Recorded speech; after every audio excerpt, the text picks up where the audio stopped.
Welcome to the Power of Love show, sponsored by the DD Jackson Foundation, where we shine a light on loss and grief and how it impacts our lives. We are here to provide hope, resources, and a community so no one feels alone in their grief. Enjoy the show. Welcome to the Power of Love show, sponsored by the DD Jackson Foundation. My name is TJ Jackson, and with me is my eldest brother, Taj Jackson. What's going on, T? What is going on? Nothing much, Todd. I was trying to beat you to saying what is going on, but how you doing, man? Good. You look so. You're always professional with the headphones. That's I where try to we be. Yeah. One of us needs to be professional here. Yeah. So, anyways, we are. Yeah, that's as much as I'm gonna go. We are live, of course, on Facebook and YouTube, but you may be listening to us via the podcast. If you are, we thank you for joining us and listening in. What we do here on the Power of Love show is we do shows where we talk about grief. We talk about, trying to inspire. We try to inspire you, the listener or the viewer, to live your best life after a difficult grief. And what we do is we have all types of guests that can come and share their story and give advice on how to heal healthily and properly. And every now and then we will do a show solo. And today is one of those days where we are doing a show just would it still be called solo if there's two of us? No, guess, that's right. Not yeah. But solo's I don't know. Well, we'll do it as a duo. How about that? And yes. So before we get going on what we're going to discuss, of course, it's going to be some type of grief related topic. We have a disclaimer to do or to read, and that is that we are not licensed therapists. We are just ordinary people who've experienced loss in our lives. We've been impacted by it, and we have learned from it.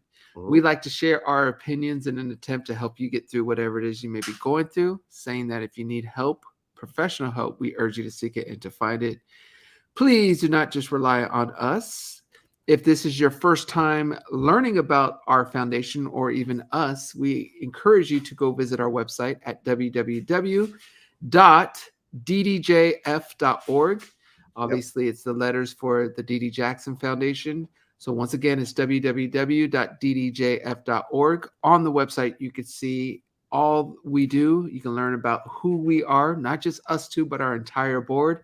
And you could see what we're trying to do to make the world a better place. Yep. Obviously, you can also donate there at our website, and you can also donate on our Facebook page. So if you can't donate, just spreading the word helps us out and helps the healing community and the talk on grief get further along, which is our whole intent and goal.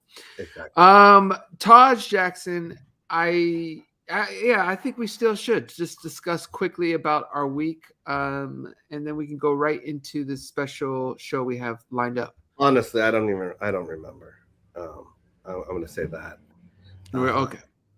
Yeah. Well, one thing I can say is just 3 days ago, Uncle Michael is the death anniversary of Uncle Michael's passing.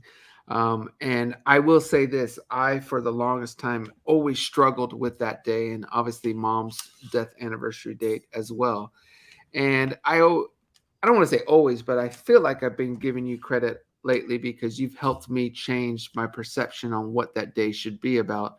And the idea of celebrating your loved one on that day has made a difference for me and has helped make the day a celebratory day instead of one where it's just, littered with grief and sadness. So I appreciate you and influencing me to look at certain dates in a more positive way or a more happy placed way.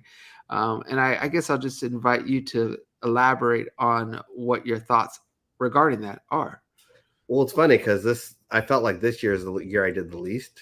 Normally, I do a lot during that day and try to do a lot in there. And it's not that the healing has happened or anything like that. It was just that for me, I always counterbalance sadness with happiness in a way. And celebrating someone makes me happy in that way, especially if the person deserves it. So I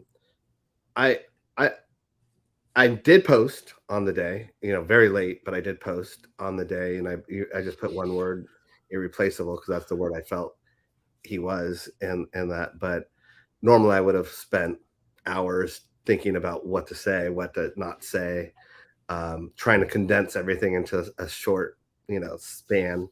But this time around, it just that one word came to me, and it was one picture, and I honestly, for me, just remembering, and I'm not even just saying with Uncle Mike, I'm saying in general, when you lose someone that's so important to you, they are irreplaceable, and they are someone that you have this big hole in your heart. That grief, you're going to live with the grief. It's not going to be replaced. It's not going to be covered up.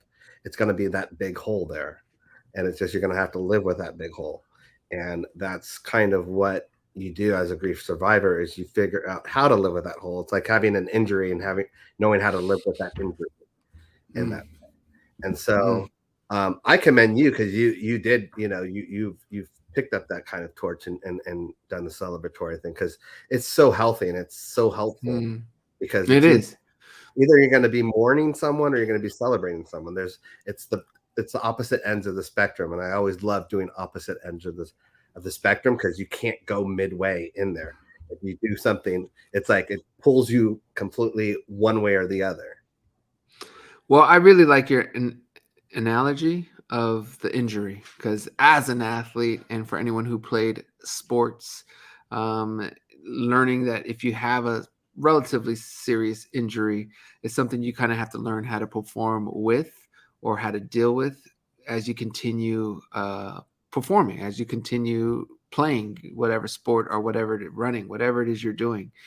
I think that's a great analogy, because that is how grief is. It's one of those things that it's now part of your DNA, or part of who you are, as a part of every aspect of your life. Like an injury, a bad ankle injury or a bad knee injury, is part of who you are going forward as an athlete. So I think that's a very strong comparison, and one that kind of can, for those who haven't experienced that serious grief, can maybe hold on to as a comparison.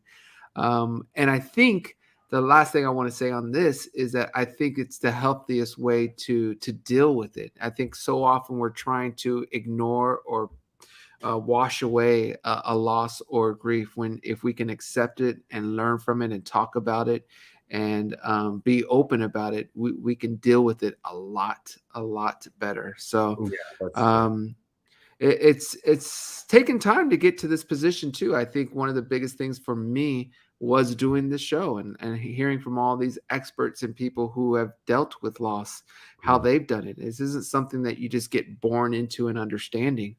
You have to go through it, and you have to learn. And that's why for us, we love doing the show, because we feel like we're making that easier for you all out there. And it's not a one size fit all either. That's the biggest lesson I learned, was that everyone goes through grief differently. Everyone grieves differently. So you really do have to experience everything, or hear from every kind of different angle, so that oh, I'm more of that, or I'm more of that, in that way. And that was kind of the way me, you, and Terrell grieved. We grieved completely different, and still do. We have a very similar, circumstance, but we grieve differently at times. But yeah. On today's episode of the Power of Love Show, we are going to share an article from the outlet What's Your Grief? The team behind What's Your Grief works diligently to provide a wealth of resources for those of us looking for support in the grief space. Oh, wow. You can read their extensive catalog of impactful articles on the topic of grief by visiting their website, whatsyourgrief.com. And keep up with all they are doing to support the grief community by following along on Instagram and Facebook, which is at What's Your Grief. So let's see. I wanted to see if we had it spelled out. We do not, so I'll keep it moving. The article we are going to share and discuss today is entitled How Pre-Existing Grief Assumptions Can Make Grief Worse. This article was written by mental health blogger and What's Your Grief's program director and co-founder, Eleanor Haley. There it is. Article, How how pre-existing grief assumptions can make grief worse. Mm. Without much further ado, let's dive in to learn more.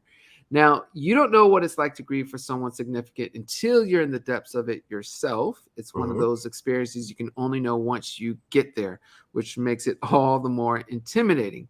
That said, it's common for people to have ideas about what they think it's like. From our Yeah. first exposure to loss, we naturally begin to build a conceptualization of what we believe grief must be like. And depending on what we're observed and learned, our assumption can run the gamut from relatively true and accurate to flat out grief myths. So, the first question I have is, where do our assumptions about grief come from? So, Taj, we'll take a little mini a minute or so to decide or to answer that question. Where do our assumptions about grief come from? What do you think? Our assumptions about grief Yeah. come from? Yes. Probably, I mean, a lot of it, if you've not experienced it, would come from probably something you saw on TV or a movie, maybe would be kind of my guess in that, or a parent or a relative. When you're so young, you don't realize that a grandparent or a great grandparent had died, and you don't understand the significance of it. But you see your parent sad or your grandparent sad, that aspect of it. So, but I would say entertainment first in that way, because if you haven't grieved it, you would see it on TV or in the theater. Great response, Taj. I'm going to add to it, but before I do so, I want to just encourage those who are watching live via Facebook or YouTube to leave a comment too, if you want to participate in what we'll pull up some of the comments too. First question is, where do our assumptions about grief come from? So people obviously don't sit down, crack open a book and say, today I'm going to form my attitudes about grief. Rather, our attitudes and beliefs about loss, along with countless other human experiences, start to take shape at an early age. As humans, we acquire much of the knowledge we have about the world and the people in it through observing others. So like Taj was saying, film and movie, but also obviously relatives, close relatives. You're often learning through observing without even realizing it. This kind of learning is extremely useful, but has limitations because it can sometimes lead to incorrect assumptions about people and experiences. You may be especially likely to form an incomplete or an inaccurate picture when something is as complex as grief. This leads us to incorrect assumptions about grief. Many people cite televisions or movies as their first exposure to grief and loss at a young age. Taj mentioned this as well. But finally, let's pull back and look at the bigger social picture. What messages does our society send us about grief and loss? Unfortunately, grief myths are pervasive in our societal understanding of life after loss and include the ideas that grief follows a set of stages, which in reality, it does not. It ends in a place of acceptance when in reality, grief does not have a finite endpoint. And some people think it requires a person to let go of the past and the person who died, which in reality, they obviously will not. You may be wondering, how do assumptions about grief impact the experience of grief? People often feel frustrated by the pressure others put on them when they're grieving, but overlook the unfair pressures they put on themselves about how they should be grieving and coping. One main reason a person might assess themselves as doing things wrong is that they've entered the experience with assumptions about how things will be, only to find they're far different than they imagined. And rather than labeling their pre-existing beliefs wrong, they label their own experience and responses as abnormal. Why would anyone do that to themselves, you might ask? Well, it turns out humans are pretty protective of their fundamental assumptions about the world, and they will try and try again to fit their experiences into their pre-existing framework before stepping back and saying, okay, I need to adjust my understanding of this. I think this is all very important stuff, because let's take grief out of it. Let's not even talk about grief. I think it was with Francis, but someone I was just talking about how we have such a desire to be right. And it's not necessarily just for pride or ego. It's a sense of comfortability. It's a sense of feeling that if we are right, that means we're understanding and everything's going as planned. It's when we're wrong, we have to adjust. Again, forget the ego, the pride. It hurts to be wrong. It hurts to say, I made a mistake, whatever. But the idea that you are wrong means that you're not as stable with where your footing is in this world. Mm. And therefore, oh, it sounds like I'm educating you, Taj, or No, I'm just informing. agreeing with you. Okay. Don't be afraid to say so if publicly. I know Oh, I you're gonna will. call. I know you're gonna call me after the show and say, "Man, you are kicking some serious You knowledge, and I dropped some really knowledge appreciate bombs there. it." I know that phone call's coming, but you can say it now and then just save us the phone call. Mm. But the point I'm trying to make is, I love this point because I truly feel that's a serious thing. And if we're learning at a young age what grief is like through TV, movies, or even what relatives go through or what relatives say to us, we may not be getting the full, correct, true picture of not only what grief is, but how to handle it. And I think that's a very powerful concept that we all can get better at as a society. So, Taj, before I continue on, though, I would love to get any Yeah, feedback no, or no. anything you want to add. Just in terms of what you're saying, yeah. I mean, I definitely agree with the TV and film things of it being inconsistent and 99% wrong usually in terms of how people grieve. And it is that was interesting when you said like, a lot of it is about moving on and and you don't move on. You navigate through. You don't move on through your grief in that way. And so that is one of the things I'd bring up. The other thing I would bring up is I learned, as we were talking and you brought up Uncle Michael and the date, he was just a person that had such a different, unique. I mean, we would watch stuff on TV and he'd start. If it was something that was sad, or if it was about people being hurt or or starving or whatever, he would start crying, and Mm-hmm. I would always measure that as, why don't I feel like that? Like, why don't I have that same? So why am I not crying in that way? And I just realized you can't judge yourself off of someone else in terms of where they're at in that way. The knowledge that he had, the experience he had, in that way. Now, as I get older, I can understand certain things better. But as a kid, I was just like, I'm not connected like that. I don't get that. I understand it's very sad and I want to do something, but I'm not crying in that way. And so when you said you learn stuff through family members or older people as well, you really do. You learn Mm-hmm. that judgment. And when mom passed and I didn't cry that much, I always felt something was wrong, but I also felt like it will come, eventually. And it just kept getting pushed down the road in that. That's well said, Todd. I appreciate that, man. You make a great point too, because we obviously looked up to Uncle Michael and learned a lot from him. So and he was a very sensitive person, especially when people were going through pain and struggle and hurt and grief. So I thought that was very profound. Yeah. Okay, going back to the article, one's assumption may also lead them to believe specific rules are at play about how to grieve. For example, a person may assume, based on what they've seen on television or been told, that the standard way to grieve is to express emotions and talk about their feelings. Of course, the idea that there is a right, quote unquote, right way to cope is a grief myth. But someone who doesn't know this may assume they must talk it out and ignore other grief coping outlets that are a better fit, or feel beyond help when they don't want to go to therapy or a support group.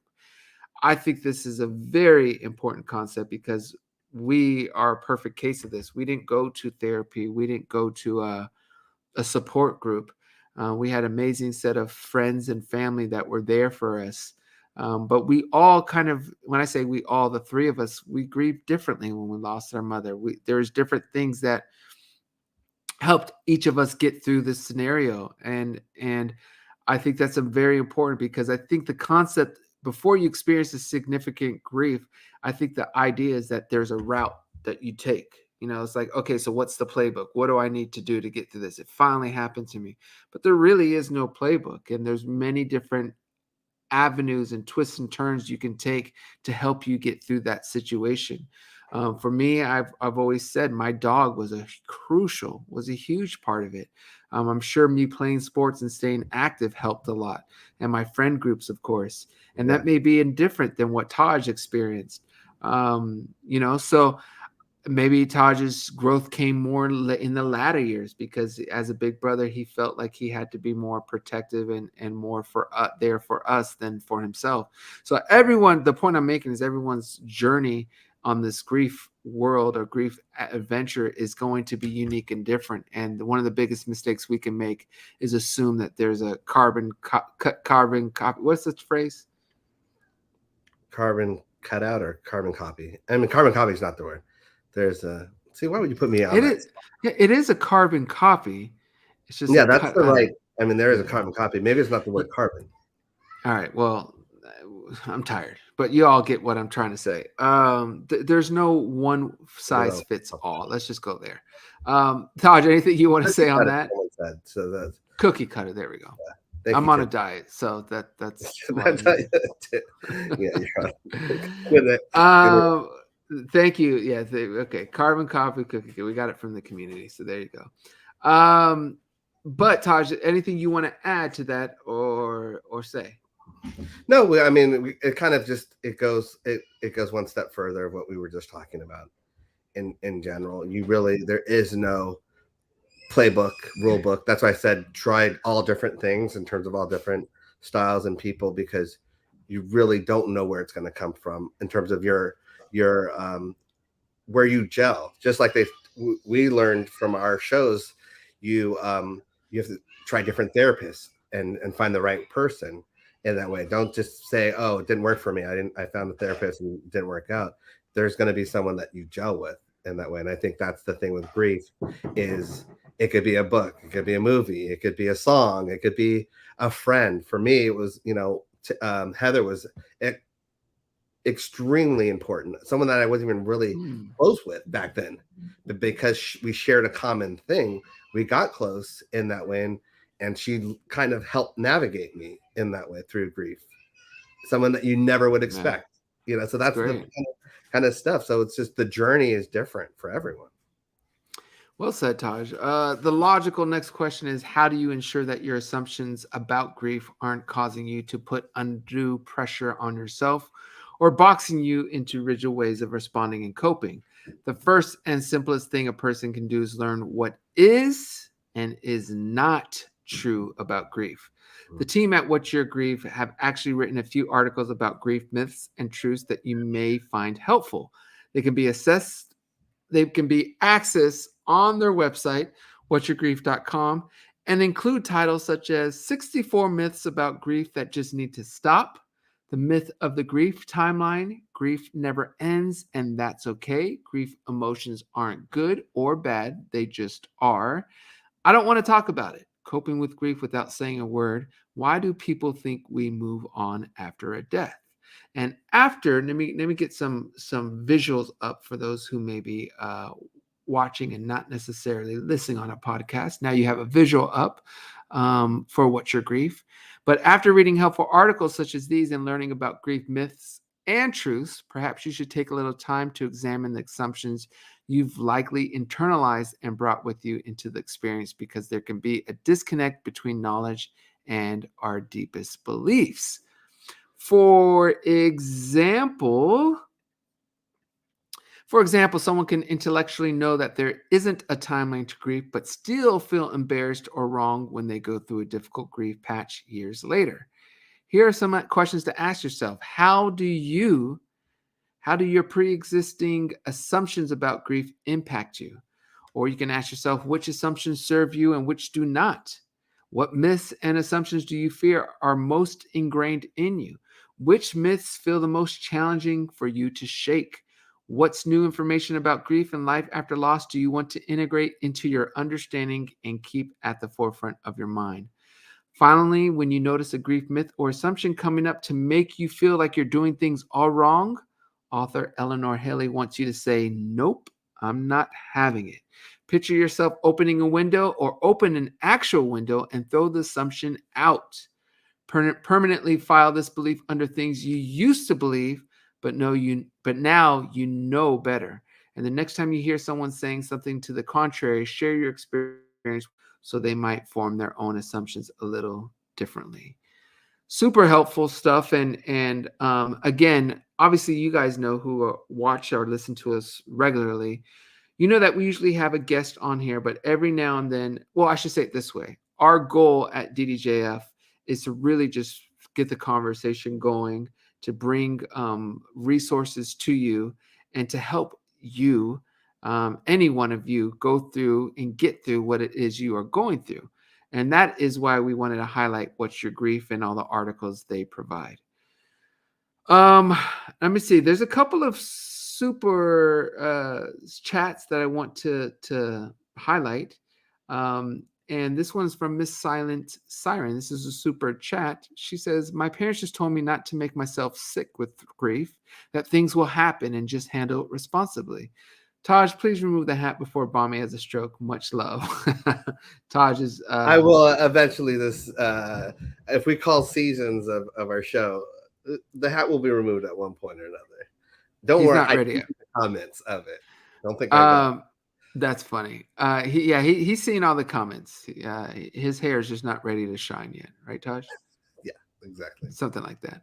And Miss Silent Siren, Tiffany, this is my look. You won't find someone who loves, appreciates, and respects elders more than me and tradition. I believe in it. I know our parents, our grandparents, our uncles, aunts want the best for us. Just sometimes from what they've learned, they may have, we're all learning and evolving and growing.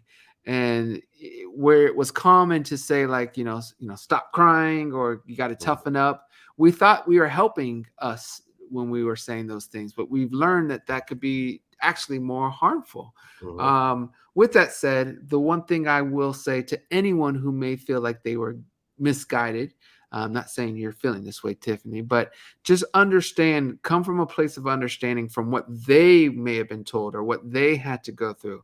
And now that you are equipped with this new information, that, remember, even if this information was around, the fact that you're able to watch this on your computer screen or on your telephone, a device called a cell phone, or listen to it with AirPods,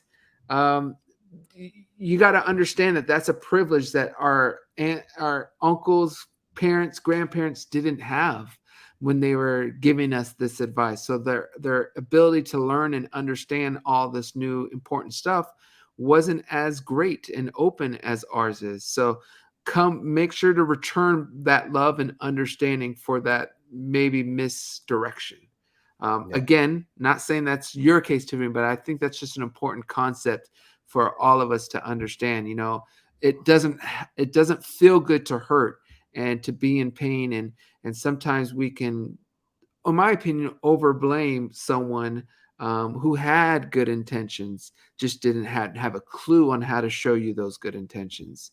Yeah. And you got to know the difference. I mean, sometimes, there are people that just have bad intentions, but there are people that try to have good intentions, and it just doesn't come out right, or they don't know how to express it in that way. Were you done, Taj? I don't want to cut you off. No, I was going to highlight something from someone in that way that I wanted to kind of read. Read it out, Taj.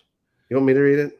You know how to read, right? I mean, this isn't a revelation, right? That dude. Okay. All right, you want me to? I'll read it if you want. Yeah, it'd be better if you read it. Okay. I only said that to Taj because I know he also has some eye issues.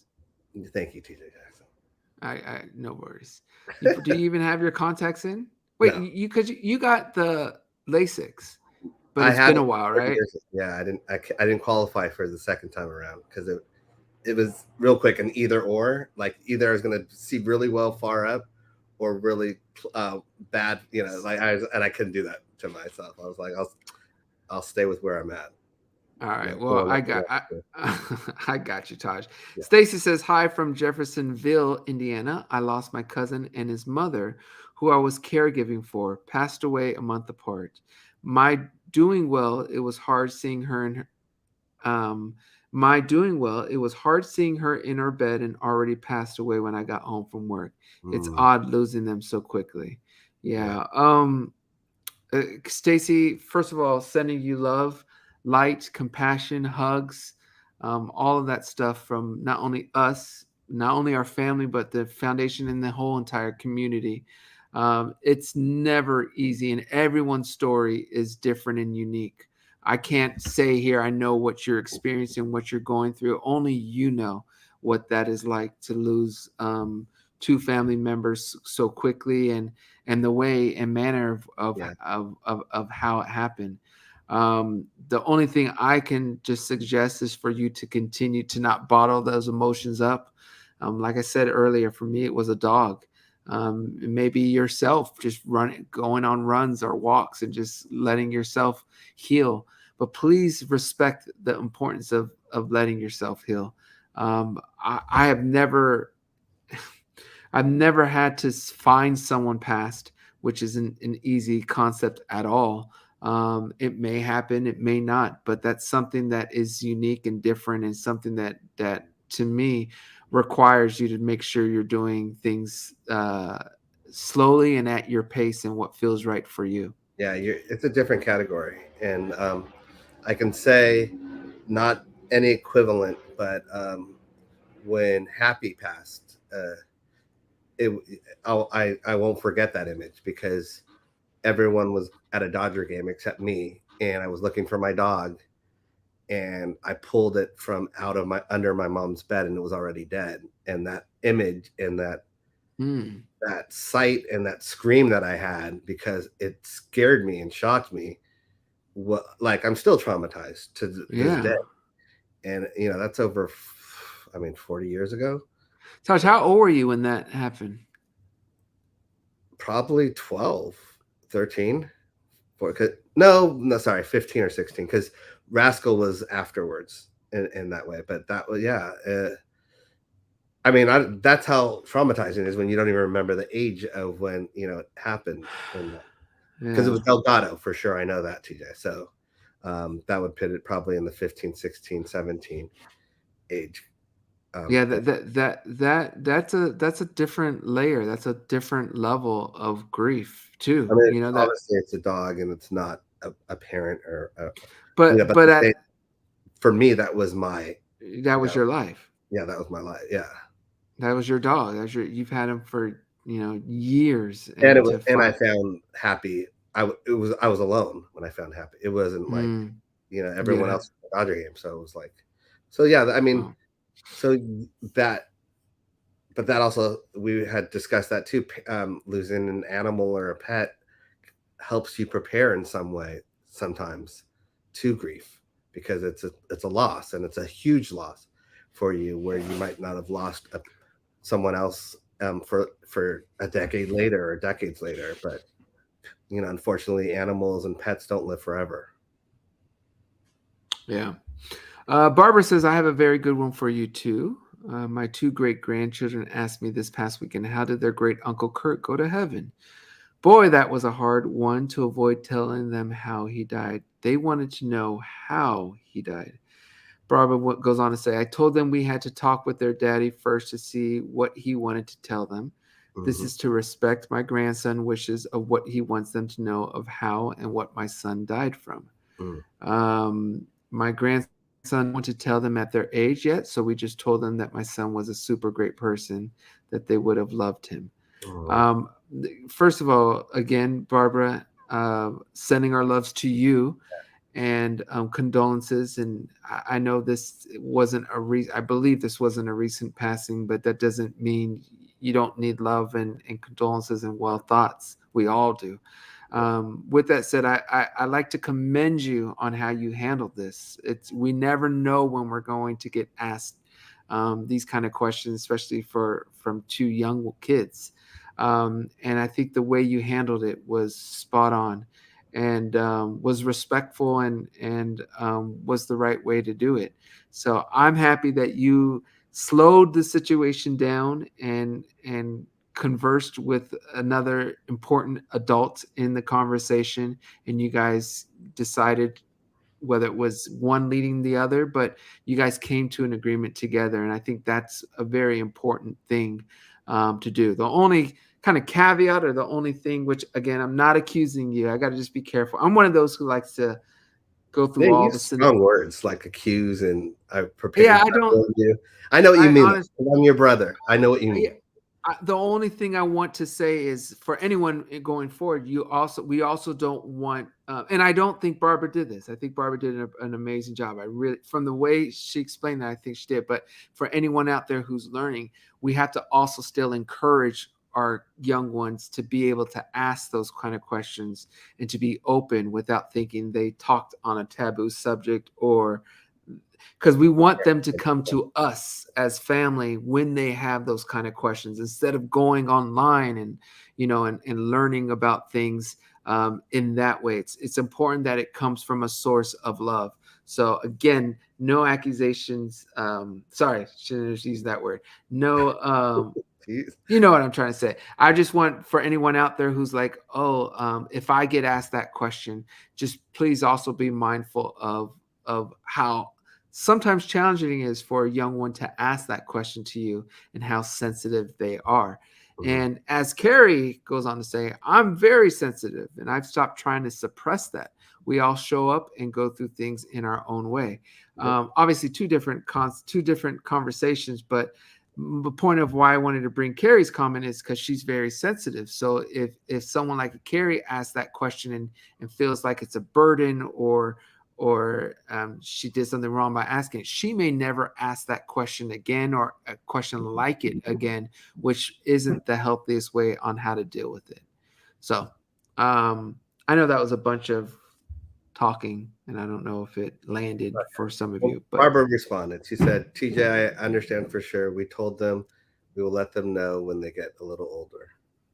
nice. And Todd, And you I don't know how I you read that so easily. Like, yeah, you sure did. it's, But and Todd, it's, here's my yeah, first of all, can you highlight that? yeah, I can't find that. There you go. Thank you, Taj.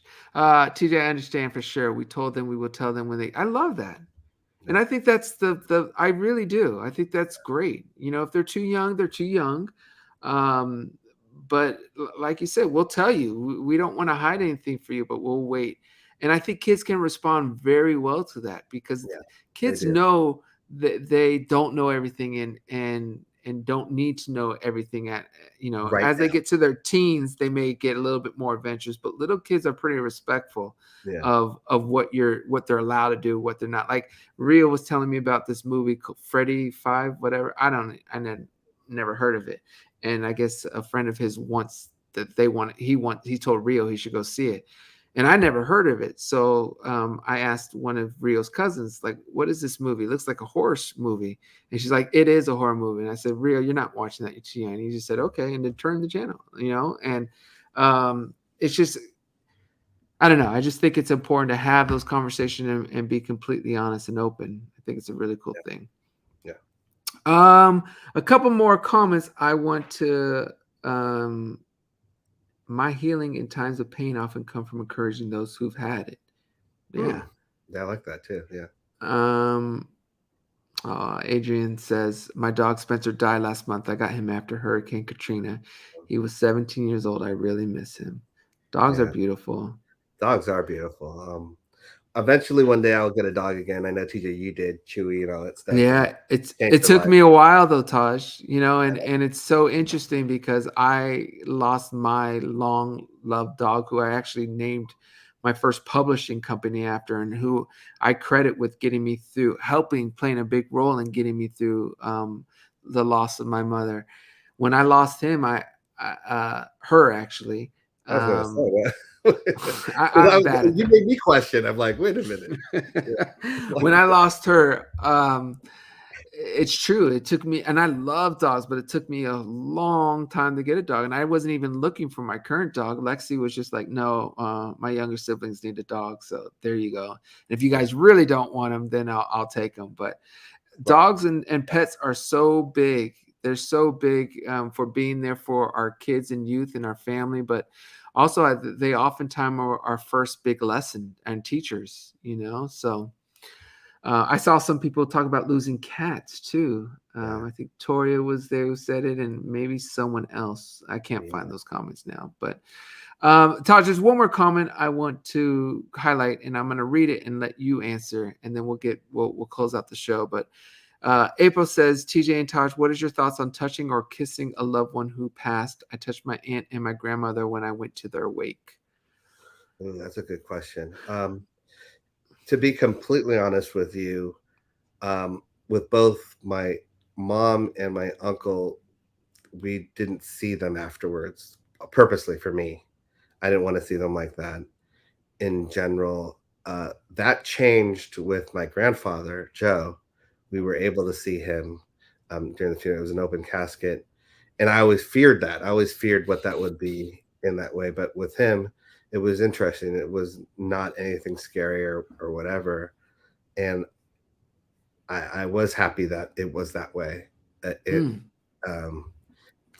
able to say goodbye to someone that was one of the rocks of this family, and such a strength and mammoth thing of why we're where we are at in this family, and that the counterbalance, I should say.